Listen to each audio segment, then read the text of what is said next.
улуу Аллахтын ысмы менен. Аллах Таалага мактоолор жана шүгүрлөр болсун. Акыркы пайгамбарга салам жана салаваттар болсун. О Раббим, өзүңдүн ырайымың астында жалпы үммөттү бириктирип, жакшылык ыроола. Дүйнө жана акырет жакшылыктарынан насип кыл.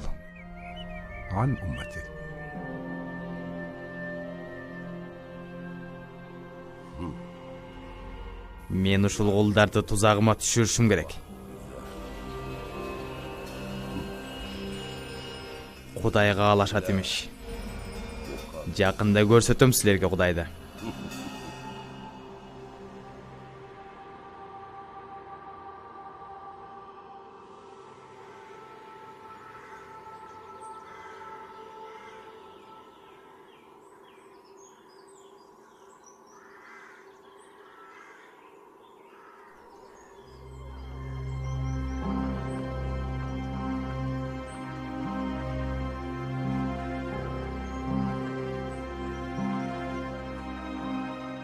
О, адамдар!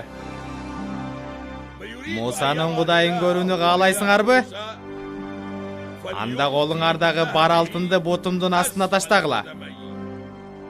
Кудайды көрүү бекер эмес. Ал бир гана алтын менен алмашылат. Алтындарды бутумдун астына таштагыла. Алтындарды бутумдун астына таштасаңар, аны ортого коюп силерге Кудайды көрсөтөм. Эгер Кудай көрүнбөй калса, анда сени менен кандай сүйлөшөбүз, а? Андай болсо, силер айткандын баарына даярмын. Ана болгула. Болгула эми кулдар. Алтын буюмуңарды бутумдун астына таштагыла. Ана!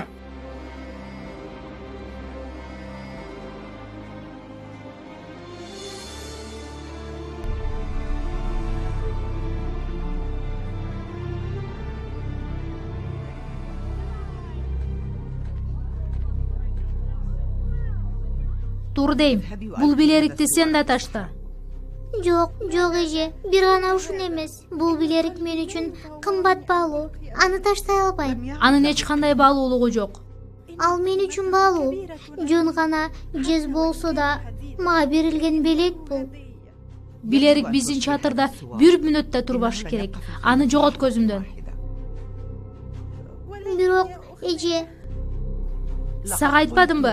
Бул билерик биздин чатырда бир мүнөт да турбайт. Жогот аны. макул.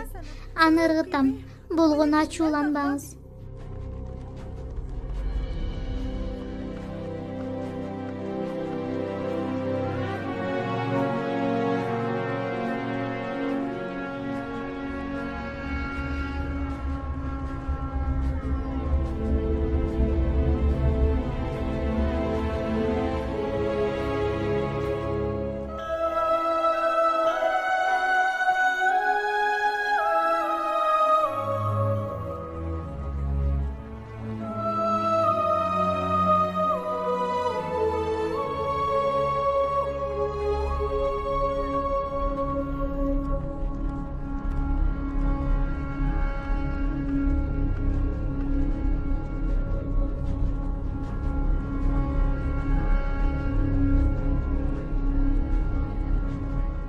Карап тургула.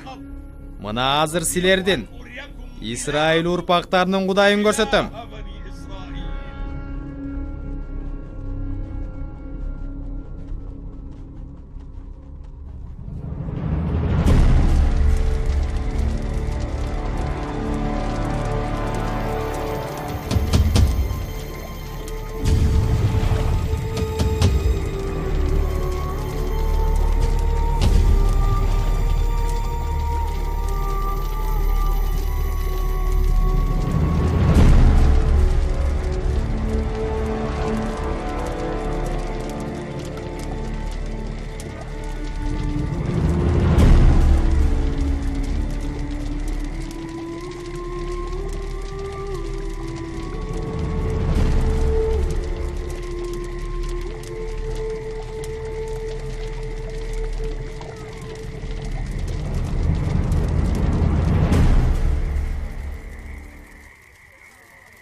Муса алейхиссаламга насааттар түшкөн соң Аллах менен болгон жолугушуусу соңуна чыкты жана ал өз коомуна кайра кайтты. Анда улуу Аллах Таала мындай деди: Мээримдүү ырайымдуу Аллахтын ысмы менен. О Муса, сени коомуңдан эмне шаштырды дедик. О эгем, алар менин артымдан сая түшкөндүктөн сенин ыраазылыгың үчүн сага шашылдым деди. Чындыгында биз сенден кийин элиңди сынадык. Ошентип аларды Самири жолдон чыгарды дедик. Ошондо Муса ачууланып, кейиген абалда элине кайтты. Ошентип Муса алейхиссалам ага түшүрүлгөн тактайларды колуна кармап алып, шашкан бойдон коомуна бет алды.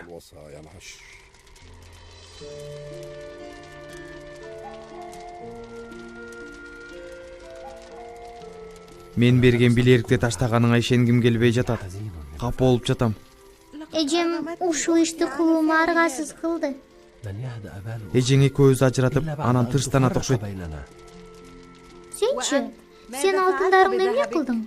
Самириге берген жоксуңбу? Мен да бердим. Себеби Кудай экөөбүздүн үйлөнүүбүздү берекелүү кылышын кааладым. Чын элеби? Албетте. Сен турганда мага алтындардын кызыгы жок. Себеби сен алтындан да кымбатсың. Макул, сенин кылыгыңды кечирдим.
Карагылачы, Самири алтындан чыгарган нерсе укмуш экен.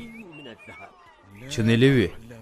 Самири жасаган нерсе акыйкатта таң калыштуу экен. Эй, Исраил урпактары, билесиңерби бул эмне? Бул албетте биз берген алтындарды бириктирип жасаган нерсең да. Элдин алтындарынан жасалган сөлөкөт. Сен муну билбей туруп, кандай ыймандуу момун кул болуп жүрөсүң? Биздин ыйман менен мунун кандай тиешеси бар? Сен айткан бул алтын жасалмасы менин да, сенин да Кудайың. Ооба, бул бизди жараткан Кудай. Силер көрүүнү каалаган Кудай ушул болот. Мурда Мусадан Кудай жасап берсин, суранбадыңар беле? Мына, силер каалаган, силер самаган Кудай өз алдыңарда.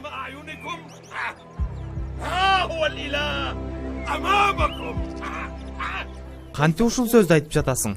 Аллахтан корк эй Самири. Сен мунуң менен кулдарды кайра мурдагы абалга кайтарган жатасыңбы? Бул жасалма эмес. Ушул чыныгы Кудай. О эл жұрт. Силерден ыраазы болгондон кийин мына акыры силерге көрүнүп жатат. Шектенбегиле, күмөнсүрөбөгүлө. Мына ушул чыныгы Кудай. Сен шайтандын дал өзү экенсиң. Муса келгенде бул кылыгың үчүн жооп бересиң. Сага да сен жасаганга да азап болсун. Муса келет. Ал да ушул Кудайга сыйынат. Бардык кулдар ушул Кудайдыкы.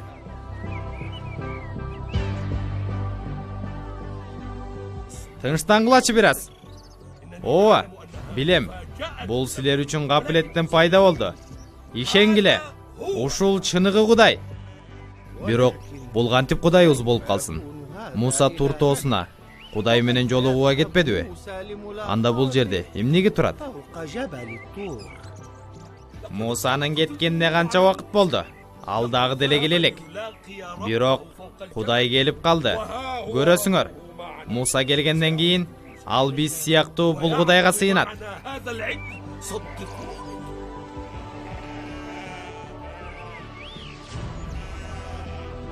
Ошол учурда капыстан шамал жүрө баштады. Шамал катуу болгондон бул айкелдин башында жасалган тегерек жеринен шамал айланып, бир башкача добуш чыкты. Анда айкелден үн чыккан сыяктуу сезилди.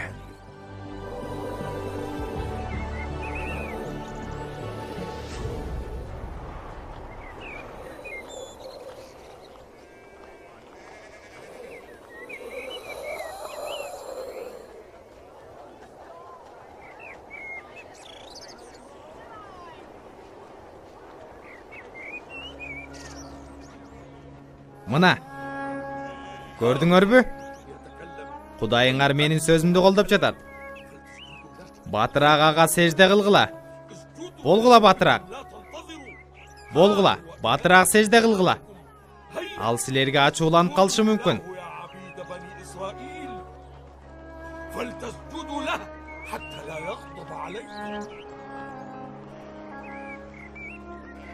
Ошентип Самири Исраил урпактарынан чыккан кулдардын башын айландырып салды. Жана акыр аягында бул кулдардын баары алтын айкелге сажда кылып, өз максатына жетти. Бул абал аларды кайра мурдагы адашкан абалдарына түшүрүп койду. Муса алейхисаламдын колунан канчалаган мужиза кереметтерди көрсө да, кайра эле эски абалына келип калышты. Анткени адашуу ушунчалык аларга сиңип калган эле. Андан ажыроо абдан кыйынга турчу. Харун кайда? Батырага кабар беришибиз керек. Кулдарды бул абалдан чыгарышсын. Жүрчү, аны таап келели. Аны издеп келели.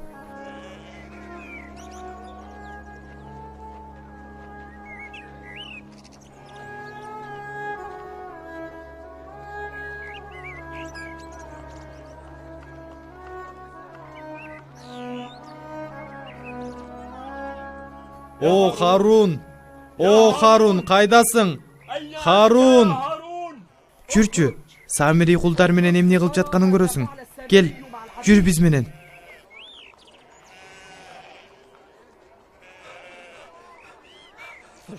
Кулдардын абалын көрсөң эле, Самири алардын баарын адаштырып салды.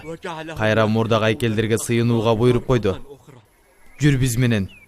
Жүр биз менен бирге барчы. Аларга туура жолду көрсөтүп койчу. Аларды азгырган Самири болду. Мээримдүү, ырайымдуу Аллахтын ысмы менен.